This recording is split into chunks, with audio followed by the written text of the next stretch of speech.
The Interstellar Dominion Council had 43 seats arranged in a perfect ellipse of polished obsidian and starlight glass, and for 61 years, humanity's chair had been the smallest one.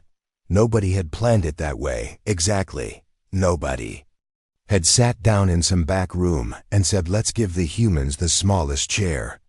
It had simply happened the way most injustices happen, gradually, through assumption, through precedent, through the quiet understanding that some species matter more than others, and everyone pretending that understanding doesn't exist. Ambassador Cira Vance noticed the chair every single time she walked into that chamber. She'd noticed it the first day she was appointed, 11 years ago, when she'd stood in the doorway in her formal Navy uniform and done a slow count of every seat at the table. 43 species, 43 chairs. Hers was narrower by 4 inches, shorter by 2, and positioned between the Veth Consortium, a fungal collective that communicated exclusively through spore clouds, and the Draken Sovereignty, whose ambassador had once, without apology, rested one of his 6 legs on her armrest for an entire 4-hour session. She had said nothing.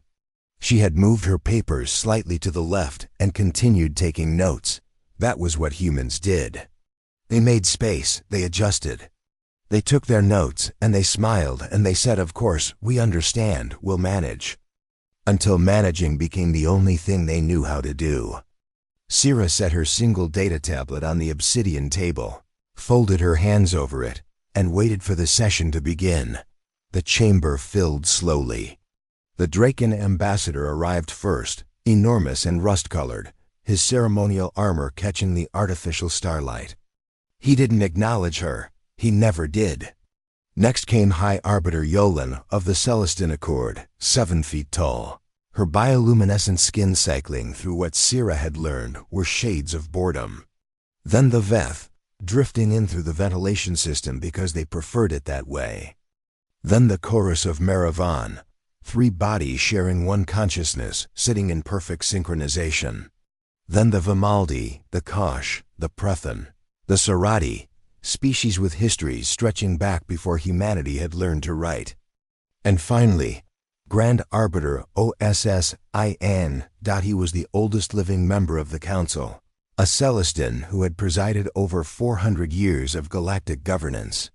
His skin was deep violet, his movements slow and deliberate, and he had the particular kind of authority that came not from power but from everyone simply agreeing, without discussion, that he deserved it. He sat, the chamber settled. "We will begin," Ashen said, his voice processed through a translator that gave it the quality of distant thunder.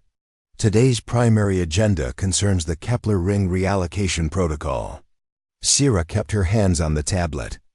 The Kepler Ring, 9 colony worlds strung along the edge of contested space like beads on a wire, home to 41 million human beings who had spent the last 2 generations carving civilization out of difficult terrain. Humans had been the only species willing to settle that region. The gravity fluctuations were unpredictable, the solar radiation intense, the local fauna enthusiastically dangerous. 3 other species had assessed the Kepler worlds and passed. Humanity had looked at the survey reports and said, sure, we'll take them, and proceeded to build hospitals, schools, transit systems, and a surprisingly robust local wine industry. The Draken ambassador spoke first. "The strategic value of the Kepler Ring has been reassessed by the Joint Security Committee." He pulled up a holographic display that made the 9 colony worlds look like minor inconveniences floating in empty space. Permanent Draken military installation across the ring would significantly improve sector-wide defense capabilities. "We are in agreement," said the Kosh representative. "As are we," added the pre-Yan.0. Watch the votes stack up. 6 species nodding. 7, 8. Not a single one had looked at her. She waited until they were finished. "May I speak?" A pause. The kind of pause that meant, "Must you?" "Of course, Ambassador Vance," Ashen said, with the weary grace of someone indulging a minor bureaucratic inconvenience. Cira opened the tablet. "Before we proceed to the vote," she said. "I'd like to read something into the official record." She kept her voice level. She'd practiced it that way, not emotional, not angry, not pleading, just clear. Just precise. The way you read a legal document. The way you read a bill of sale. 61 years ago, she began, humanity joined the Interstellar Dominion Council as a Class 4 emerging species. Under Class 4 designation, our colonies were considered provisional, our territorial claims advisory, and our military presence symbolic. She let that land, symbolic. In our first decade of membership, we were assigned 17 deep space cargo routes that no other species would operate due to radiation exposure risks. Our people flew them anyway. 43 pilots died from cumulative exposure between Council years 4 and 9. The Council's response, and I am quoting directly, was, "We acknowledge the unfortunate losses and commend humanity's continued service orientation." Something shifted in the room, subtle. The Celestin ambassador stopped cycling through boredom colors. In Council Year 12, Sira continued, a border dispute between the Vimaldi and the Serati threatened to collapse the Outer Reach trade network. The Council requested neutral mediators. Humanity volunteered 6 diplomatic teams. The negotiations lasted 8 years. 2 of our diplomats were killed in a Serati military incident in year 16. The Council passed a resolution of condolence. The resolution was 3 sentences long. She turned the page. Council Year 19.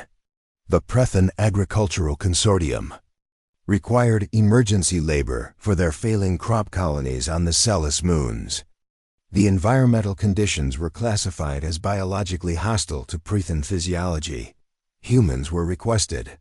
We sent 4,000 workers.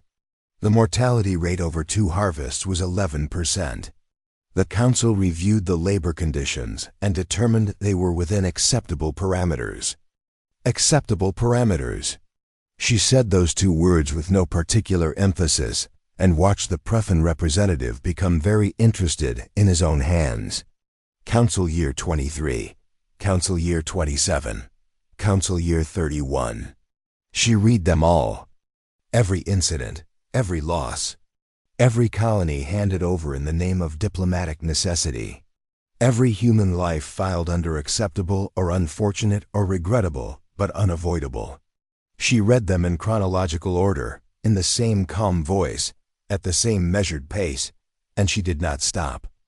The chamber had gone completely silent by Council Year 30-5. By Year 40, nobody was looking at their own tablets anymore. They were all watching her. She understood something about silence that the Council had never properly learned. Silence isn't emptiness. Silence is the space where words land and keep falling, where weight accumulates without anything to interrupt it. She had sat through 60 years of the Council's silence when humans raised objections. She knew exactly how it felt. Now she was giving it back. Council Year 48, she said. The Kepler ring was settled by human colonists at the Council's recommendation, following surveys that 3 other species had declined. Colonists were briefed on environmental challenges but not informed that the region was under low-level territorial dispute with the outer Draken expansion zones. She looked up just briefly at the Draken ambassador. That information was classified at Council discretion. It is no longer classified. I declassified it this morning, and the full documentation has been transmitted to every human news network, Colonial Administration Office, and independent Galactic press agency. The Draken ambassador's rust-colored scales did something she'd never seen them do before. They tightened. Council Year 55, she continued, unmoved. 3 Kepler ring colonists were killed in a Draken border patrol incident. The incident was classified as a navigational error. The patrol captain received no formal censure. The families of the colonists were not notified through official Council channels. They found out through a leaked internal report 4 years later. She closed the tablet. Not dramatically. Not with a gesture or a pause for effect. She just closed it, The way you close something you're finished with and set it back down on the table. This is the ledger, she said. Every incident, every loss, every decision made about human lives by people who did not consider them worth consulting. 61 years of it, documented, verified, cross-referenced with council archives that our research team has spent the last 9 years compiling. The High Arbiter's bioluminescence had gone entirely still. Sierra had never seen that before either. I want to be clear about something, Sierra said, and her voice shifted now. Not louder, not harder, just different. The way metal sounds different from wood when you knock against it. Humanity did not come to this council angry. We came willing. We came with the genuine belief that cooperation meant something, that membership meant something, that if we proved ourselves reliable enough and patient enough and useful enough, we would eventually be treated as what we are, a species with rights, with sovereignty, with lives that matter beyond their labor value. She looked around the table. Every face that had one, some didn't, was on her. We were wrong about that. 61 years is long enough to be certain we were wrong. Grand Arbiter Ashen spoke carefully. Ambassador Vance, the Council recognizes that certain historical decisions may warrant. The ledger is closed, Sierra said. He stopped. I don't mean metaphorically, she said.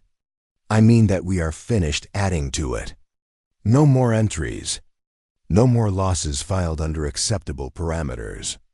No more colonies handed to species who never asked permission to want them. She picked up the tablet again and held it up just for a moment. Everything in here is already public. Every media outlet in the Dominion has it. Every independent colony government has it.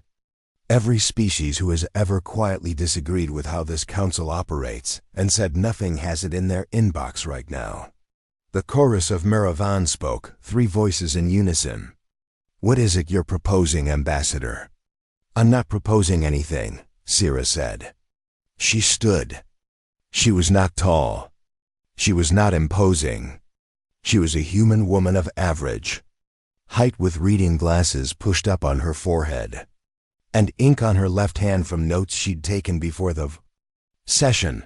She looked exactly like someone who had been patient for a very, very long time and had simply, quietly, decided she was done. The Kepler ring is not up for reallocation, she said. It was never up for reallocation. You scheduled this vote without our consent, and I am informing you now that it will not proceed. She picked up her tablet. We'll return tomorrow morning for the rest of the agenda. I'd suggest everyone spend tonight reading the ledger carefully.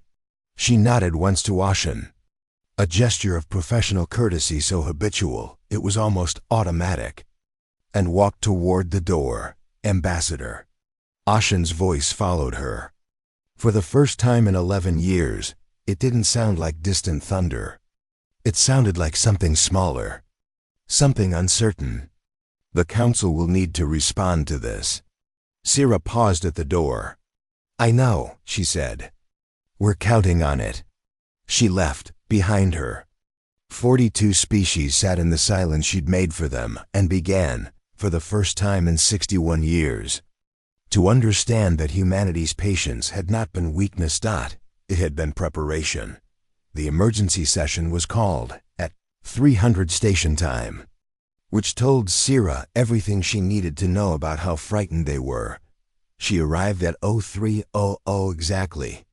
Coffee in hand, uniform pressed, hair pinned back with the small silver clip her daughter had given her before she'd left Earth 4 months ago. She'd slept 6 hours. She doubted anyone else in the chamber had slept at all. She was right. Grand Arbiter. Ashen looked like a being who had spent the night in the particular hell of reconsidering every assumption he'd made for 4 centuries. The Draken ambassador had brought 2 additional advisors, which in Draken diplomatic culture meant he expected a fight. High Arbiter Yolan of the Celestine Accord had 3 data pads open simultaneously, and the bioluminescent expression Sierra had learned to read as deeply. Personally alarmed, the Vethspore clouds were agitated. Even the room smelled anxious. Sira sat down in her small chair, took a sip of coffee, and waited. Ashen opened without preamble. Ambassador Vance, the Council convened this session to address the unprecedented nature of yesterday's disclosure.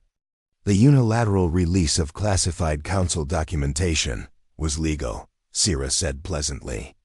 Under Dominion Accord Article 7, Subclause 14, any member species.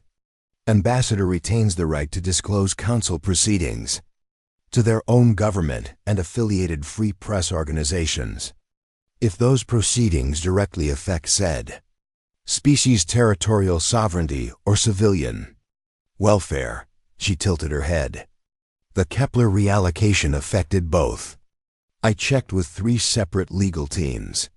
You're welcome to check with yours. Yolan's skin flickered rapid blue-white. Sira had spent years learning to read Celestin bioluminescence. That particular sequence meant we already checked, and she's right. The Draken ambassador leaned forward, his ceremonial armor scraping the table. What you have done is destabilize 60 years of carefully maintained galactic order. I documented 60 years of carefully maintained galactic exploitation, Sira said. If those two things look the same to you, that's an interesting self-assessment. Humanity is a Class 4 species. Humanity has been a Class 4 species for 61 years. Sira said, and now something changed in her voice, something the chamber hadn't heard yesterday. Because yesterday she had been reading facts. Today she was speaking from somewhere colder and more considered. Do you know how long the average Class 4 designation lasts? I looked it up. 12 years. 14 for complex civilizations. The Serati held Class 4 for 9 years before elevation. The Vimaldi, 7. She set down her coffee cup. 61 years, Grand Arbiter. The Council has reclassified 48 species in that time. Not one review of humanity's designation has ever been formally initiated. Not one. The silence that followed had a different quality than yesterday's silence. Yesterday's had been shock. This was something closer to shame, which was, Sira reflected, harder to sit with. I'd like to show you something, she said, and opened the tablet. What came up on the chamber's central holographic display was not more historical documentation. It was infrastructure, manufacturing data, ship registries, military deployment records. Over the past 30 years, Sira said, while humanity was fulfilling every labor request, every diplomatic assignment, every hazardous operation the Council directed us toward, we were also building. She let the display speak for itself for a moment. The numbers were substantial, and she wanted them to have time to land. 22 sovereign-class military vessels fully operational. 11 under final construction. 47 independent deep space shipyards, most of which are not on any Council registry because we are under no legal obligation to report facilities constructed within our own territorial boundaries. She clicked to the next display. Research and development investment in propulsion, weapons systems, and autonomous defense technology, 63% of our total GDP over the last 2 decades. The Draken advisor whispered something. His ambassador's scales tightened again. We have a fleet, Sira said simply. A real one, not a symbolic one. And I want to be very clear that I am not telling you this as a threat. I am telling you this because the Council has been making decisions based on an assumption of human military irrelevance for 6 decades, and that assumption is no longer accurate. You deserve to make decisions based on accurate information. That's all. The chorus of Muravan spoke. You're saying you could fight. I'm saying we could win, Sira replied, without heat, without drama. The way you state a thing that is simply true. But I'd rather not. War is catastrophic. It's expensive, it's slow, and it produces outcomes nobody wanted. We're not interested in war. She paused. We're interested in something considerably more disruptive. She clicked the final display dot. It was a document. Clean, formal, already bearing the seal of Earth's unified government and the signatures of every sitting colonial governor across all 41 human settlement worlds. The Terran Sovereignty Declaration. This was drafted 8 years ago, Sierra said. Ratified by Earth's government 6 years ago. Transmitted to every human colonial administration 2 years ago for review and approval. Every colonial governor has signed it. It's been waiting. She looked up at the chamber. For this conversation. Yolen's bioluminescence went very still. What does it invoke? Full independence from Dominion Council authority. Effective immediately upon activation. Sierra folded her hands. Every human citizen currently serving in joint Dominion military operations comes home. Every human scientist on collaborative research projects takes their data and their expertise with them. Every trade agreement, mutual defense arrangement, and cooperative infrastructure contract that includes human participation, null and void. The room erupted. Not with the organized political outrage of yesterday, but with genuine panic. Species talking over each other, over their translators. Reaching for their own data pads with the urgent energy of people. Suddenly recalculating everything. Sierra waited. She was good at waiting. When the noise collapsed under its own weight. Chancellor Draven of the Vimaldi was on his feet. You cannot simply withdraw. The logistical consequences alone, I know, Sierra said. I've read the projections, have you? He clearly hadn't. She watched him reach for his pad. 28% of the Dominion's hazardous environment specialists are human, she said. Not because other species can't do the work. Because other species don't have to. We were available, and we were willing, and that was simpler than developing your own capability. She let that sentence sit. 31% of deep space cargo operation in contested transit zones. 19% of the Dominion's active diplomatic mediation corps. 44% of all biological research conducted in Class 5 or higher hazard conditions. She picked up her coffee. These are conservative numbers. My team thinks the real figures are higher, but we wanted to be careful. Draven sat down slowly. The economic disruption, said Yolen very quietly, would take decades to stabilize. Yes, Sierra agreed. It would. You would suffer too, said the Draken ambassador. We would, Sierra said. But we've been suffering for 61 years, and you called it acceptable parameters. We've thought about it carefully, and we've decided we'd rather suffer on our own terms. Grand Arbiter Ashen spoke. And for the first time, Sierra heard something in his voice she had never heard there before. Something that was not quite certainty. Ambassador Vance, what is it you want? I gave you the list yesterday.